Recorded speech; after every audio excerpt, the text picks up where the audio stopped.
Hello my Zooters and welcome back to the channel. Today we've got a lot to unpack about Lizzy McAlpine and the current culture around touring. We're talking openers at concerts, do we really need them? We're talking breaking down the unsustainable nature that has made touring so wholly unaffordable, and finally we're talking about deglamorizing life on the road and looking at the effects of touring on artists' mental health and much more. So where does Lizzy fit into all of this? Well, not only does she have some great music, but she's been pretty open about her negative experiences with touring, and since then has taken a more non-traditional approach to it, which we'll get into later. What initially sparked me wanting to make this video were some stans on Twitter trying to start shit with Lizzy for not bringing an opener on her upcoming older tour, which is a very chronically online take to have, but you know, I guess that's what I cover at this point. Opener discourse aside, I started to dig deeper into Lizzy and saw a great story that addresses many of the problems facing the music industry at large. From the dangers of parasocial relationships, to artists being seen solely as a commodity, to straight up calling out the toxic nature of touring. It's time to shine a light on the realities of being a musician, warts and all. So buckle up folks, and let's get into it.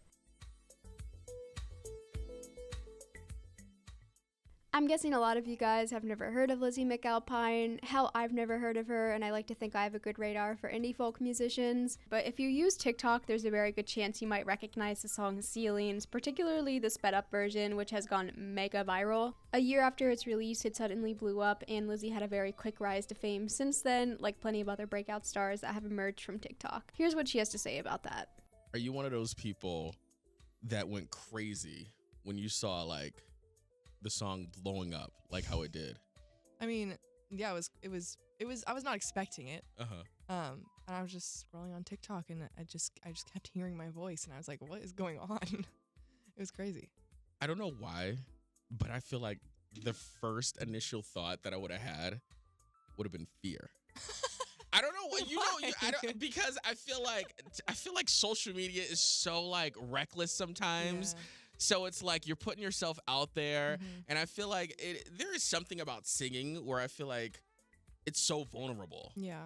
Well, it was nice because the trend that was happening it was like very wholesome. It was like they were at first when the sped up version happened, then people are just like running to the song. But at first it was like people making videos where they're just like singing along to the song, and like it was really like centered around the lyrics, and it was nice. It wasn't scary. It was really sweet.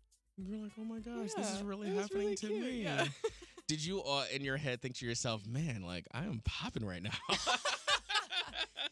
I mean, I don't know, like a little bit. It was kind of crazy. I was not expecting it at all.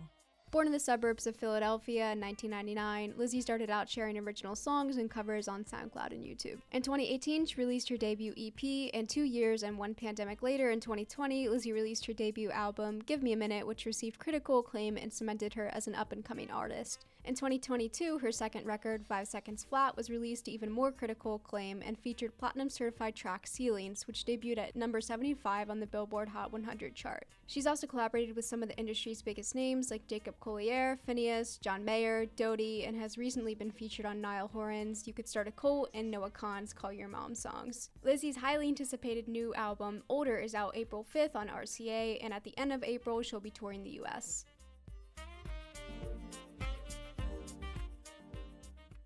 To add a layer of irony to this discourse, around a year ago, Lizzy announced on social media that she was pulling out as an opener for John Mayer's upcoming solo acoustic tour because of a quote-unquote scheduling conflict. The scheduling conflict in question, well, I'll give you guys a hint. Swifties are at the scene of the crime because, well, why wouldn't they be? After 24 hours of bullying and death threats, yep, you guys heard me, death threats from Swifties who felt betrayed she was opening for John, Lizzy unsurprisingly dropped out. All this harassment over an alleged relationship that happened in 2009, aka 15 years ago, mind you. Let's move on. And a little disclaimer, I'm not trying to get into the whole John and Taylor situation because frankly I don't care, but just know I don't agree with John's past controversial actions, but these are his actions and that does not justify the harassment Lizzy is receiving. Lizzy told Rolling Stones this about dropping out of John's tour. It was a hard decision, she admits, but I need time. I just would be so burnt out and exhausted. I want to start my headlining tour feeling good about it. It's no real surprise that just from that very nasty reaction from Swifties and wanting to be in the right headspace for the end of the movie tour that she pulled out of this. The half-assed scheduling conflict wasn't really fooling anyone, but this feeds into a larger conversation about parasocial relationships between fan and artist, because obviously when fans go and bully other people, that's not okay in the slightest. Now, I hope this reaches the right audience and I don't piss off the Swifties, but come on, they're diehard feminists until someone does something remotely against their fave, and suddenly harassment and bullying is completely okay. If you ask me, that's not very cash money of Swifties, and I wish they would do literally anything else with that energy and not spread such negativity online. Stans have a very distorted sense of ownership over Taylor, and I don't think that they understand that Taylor literally doesn't even know they exist. I know her whole marketing spiel is making it seem like she's your bestie and yada yada yada, but hey, let's not casually send death threats to people maybe. The fact of the matter is that Taylor is never going to notice them, no matter how much they attack, dox, and threaten people over the internet in defense of her. Not now, sweaty. Mommy's cyberbullying. If you want a more in-depth analysis of extreme parasocial relationships, then I suggest checking out Marcy's video on celebrity worship syndrome and her first-hand experience with it. And this whole situation is just a shame because I feel like Lizzy's music would have really complemented John's acoustic set, and playing Madison Square Garden is a massive accomplishment that she wasn't able to take. The irony of this being part of Lizzy's lore is laughable, as one of the main reasons she's getting shit from people on Twitter is because certain stans were mad she was misusing her platform and denying a small opener a way to get exposure, which, yeah man, at this point just open the damn schools, please. We need some critical thinking lessons. But hey, that's just chronically online brain-dead Twitter users for you. Hello average Twitter users. Today we're going to be attempting something never done before. I know you guys might think this is crazy, but we are outside. This is where you go if you walk out your house, right? And today we're going to be doing something none of you have ever done before. So watch this and learn.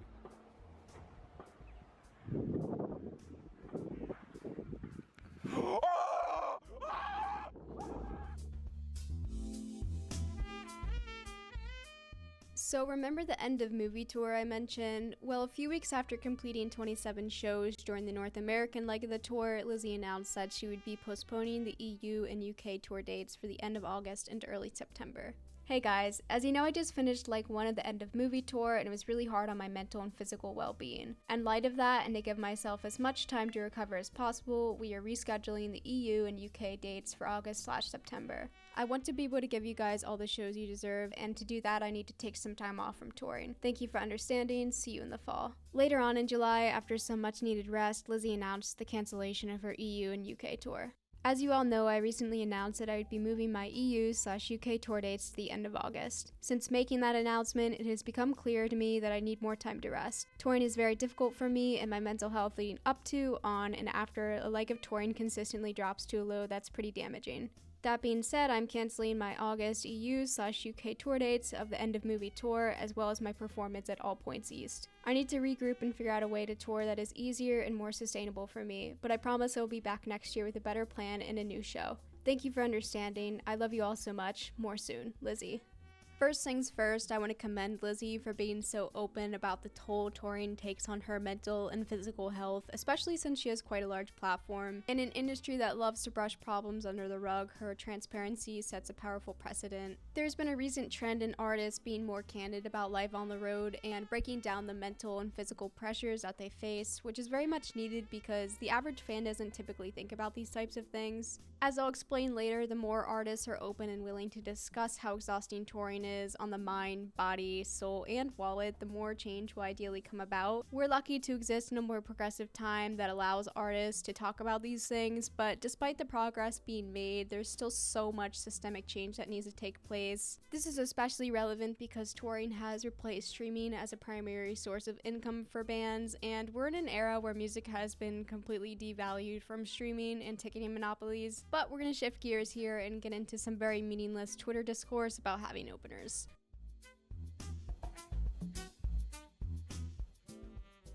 When asked by a fan on TikTok if Lizzy would have an opener for her upcoming tour, Lizzy responded with this. Currently, have no opener.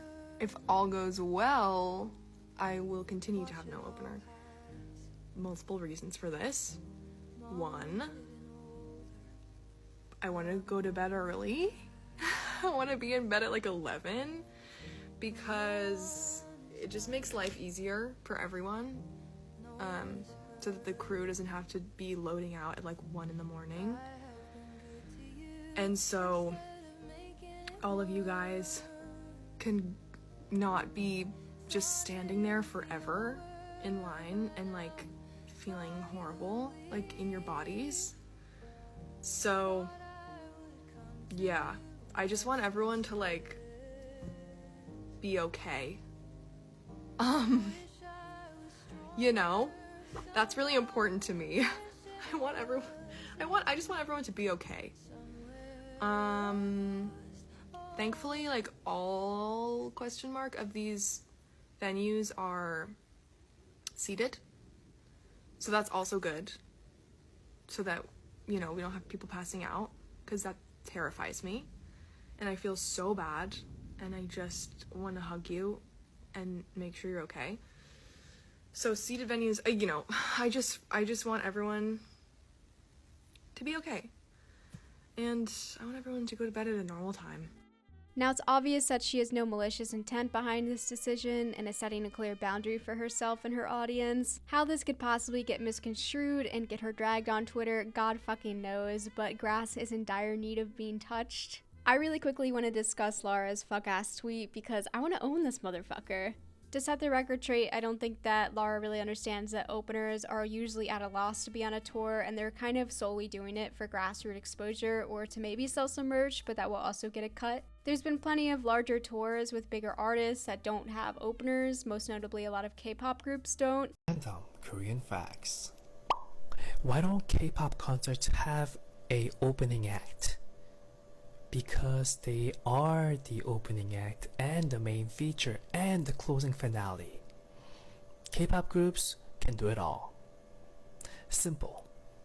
And the bottom line is that smaller artists aren't entitled to opener slots, and Lizzy has zero obligation to provide them with one. It's not like Lizzy owes them an opener, or even a tour for that matter. I think people tend to forget that she's literally a person with mental health problems, just like a lot of us, and obviously she doesn't want a repeat of the End of Movie tour. Sure, her having an opener would get a relatively unknown artist some exposure, but let's be real here, people didn't have the energy for her when she got bullied out of opening for John Mayer. Lest we forget that openers are usually treated like shit and have to fight for people's attention, that are solely there for a headliner. It's just overall not a very fun position to be in, and people are very rude towards openers at shows. Given her prior bad experiences with touring, she knows that this is what will work best for her, and it's refreshing to see a label be so open to accommodating her. I've went through some of her old tour vlogs, and you can tell how distressed and tired she is, and she wasn't even headlining some of these shows. I'm really nervous. I'm really nervous.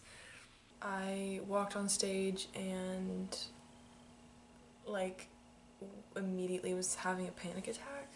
Oh, it was really terrifying. That's never happened to me before, where, like, my anxiety is actually, like, taken a physical form during a set of mine. Like, that was pretty wild. So I put a lot of pressure on myself, and I was disappointed by myself. There were things that I could have done better. I'm just really hard on myself.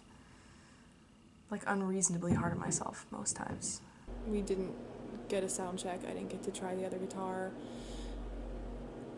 It was a lot. I had a panic attack and started crying as soon as I stepped off the stage after that.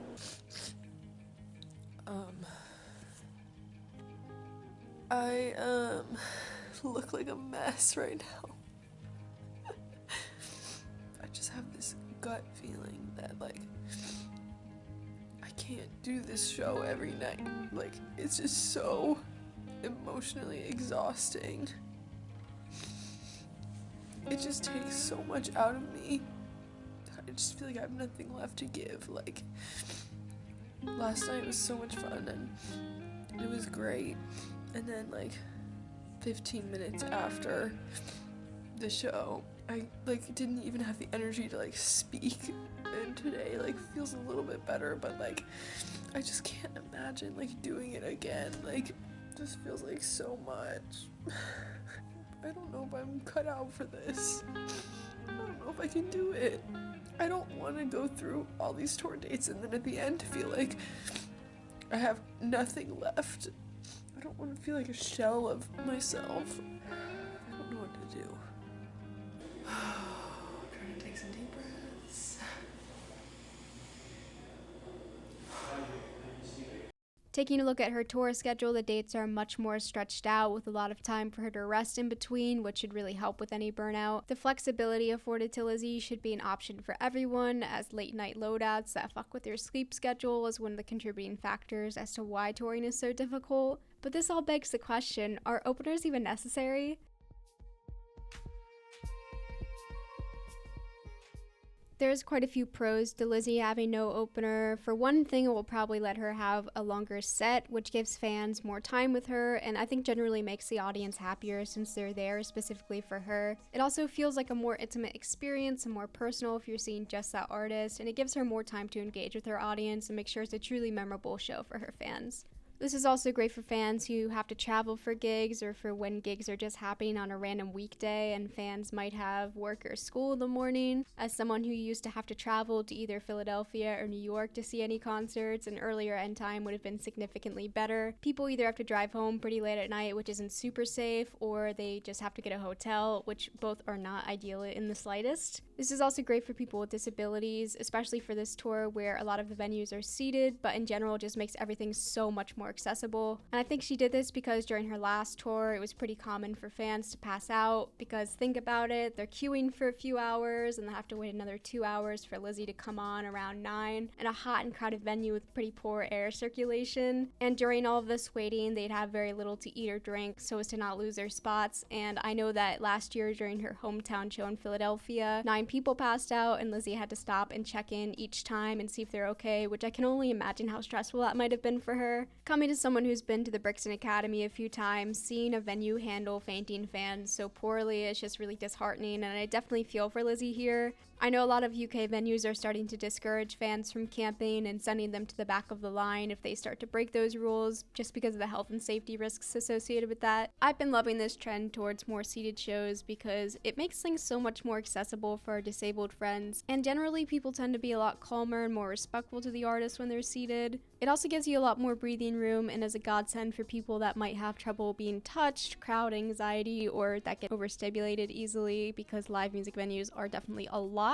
Whenever I do see a larger artist, I'm almost always picking the balcony option because it's just so much more hassle-free than having a queue, and I'm a short king who can't usually see shit unless I'm front and center. Shout out to all my short kings out there. I understand the struggle. We got this, guys. I've already addressed how the main counterpoint for not having an opener is taking away exposure from smaller acts to reach a wider audience, but to reiterate, it is not and will never be Lizzy's responsibility to do that. Something I've also noticed is that people tend to be quite gatekeepy at gigs and aren't nearly as receptive to new music, especially in live settings. And just in general, it really seems like a lot of people try to be the main characters at gigs now and will do literally anything to get them attention or internet clout, which, can we just be normal, guys? I feel like it's not too much to ask for people to be respectful at gigs and maybe not talk over the opener's set, but this doesn't really seem like the case most of the time. What the motherfuck are you doing that for?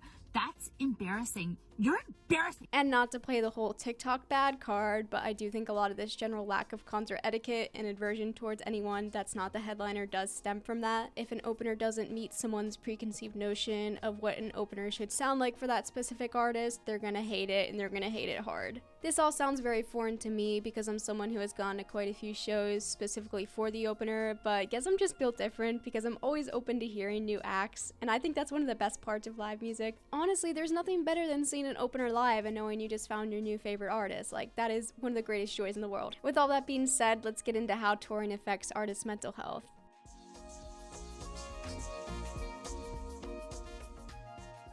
From the way media portrays touring, it seems like the coolest thing in the world and a non-stop party. You pack up a van with your buddies and embark on an adventure of a lifetime to share your music with the world. You get to explore new parts of the country, experience new cities almost every night, and if you're headlining, literally everywhere you go, you're met with a crowd of adoring fans swooning over you and your art that you poured your heart and soul into. Seeing how your music has the power to bring so much joy and connect with so many people from different walks of life must be one of the most incredible feelings in the world. But the only thing that can follow these moments of really high highs or moments of really low lows and a burnout like no other.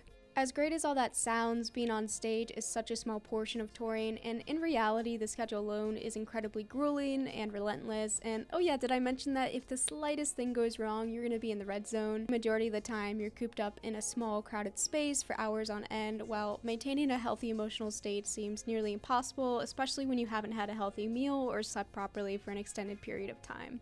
Combine that with financial pressures, feelings of isolation, pressure from management, and constantly being on the move. These are some of the main factors that impact artists' mental health while being on tour. Traveling to a different place every night can really make you lose sense of who you are and where you belong, and it's difficult to relate with anyone that hasn't really experienced touring themselves. Not to mention how unstable and out of control so many aspects of touring are. I mean, just imagine you get in a squabble with one of your bandmates and literally can't escape them. It's very easy to internalize these feelings, and a very common story among artists is that they find themselves grappling with substance abuse as a means of numbing the stress and anxiety that accompany life on the road. Healthy coping mechanisms are often unattainable, and music venues are places where drugs and alcohol are very easily available and honestly very embedded in the live music culture. It sucks because it's a necessity for artists to tour, and basically the only way to make money in this day and age is by selling loads of merch via touring. It's not even touring itself or ticket sales or anything like that. Even when bands are playing mid-sized clubs, the majority of that money goes straight back into van rental, gas, and accommodation fees, and most bands would consider themselves lucky if they break even. And of course, you're gonna get a lot of old head musicians coming and telling bands to suck it up and sacrifice comfort while touring, but what they forget is that just like everything else, touring has felt that post-COVID inflation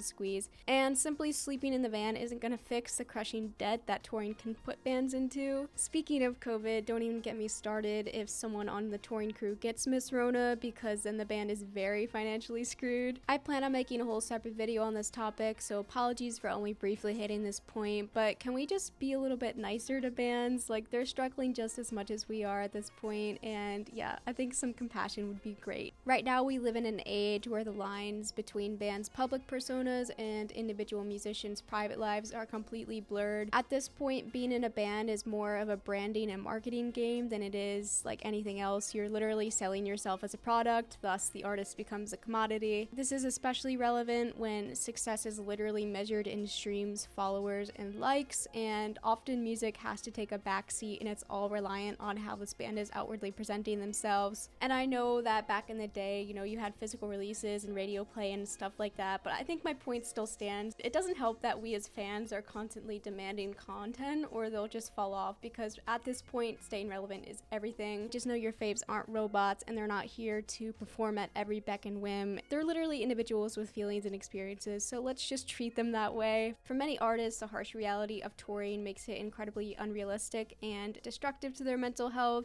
Lizzy's story aside, in recent years, we've seen some bigger names like Louis Capaldi, Sam Fender, Shawn Mendes, and Wet Leg all canceling shows to prioritize their mental health. This is very much not anything new, but I thought Lizzy was a really good case study into all of this. I recommend watching Courtney Barnett's documentary Anonymous Club, which pulls back the curtain on how challenging touring was for her and sheds a lot of light on these issues in a way that I can't really authentically speak to. The shift in artists coming forward and setting themselves first really helps humanize them in the public eye and gives us the ability to discuss how to improve mental health support in the industry. Normally I would suggest some solutions, but this video is already quite long, and a lot of these problems are so deeply ingrained in how the music industry operates that a lot of my suggestions would just come off as completely unrealistic. If you're a musician feeling a little bit hopeless from all of this, just know that there are plenty of resources and nonprofits out there, but the power will primarily come from artists unionizing and fighting for basic human rights that the industry just thrives on stripping them of.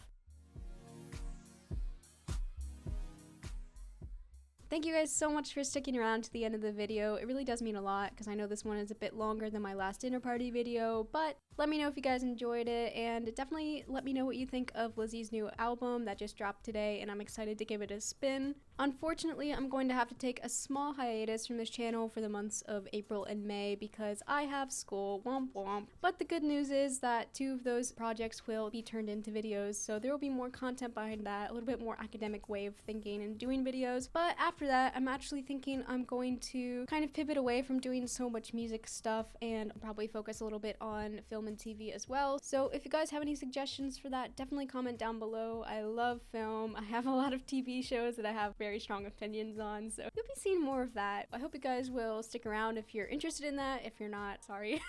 And my good friend David has a message for you guys, so take it away, David. The boys wanted me to wish you peace and happiness, and long live Eraserhead. Thanks a million.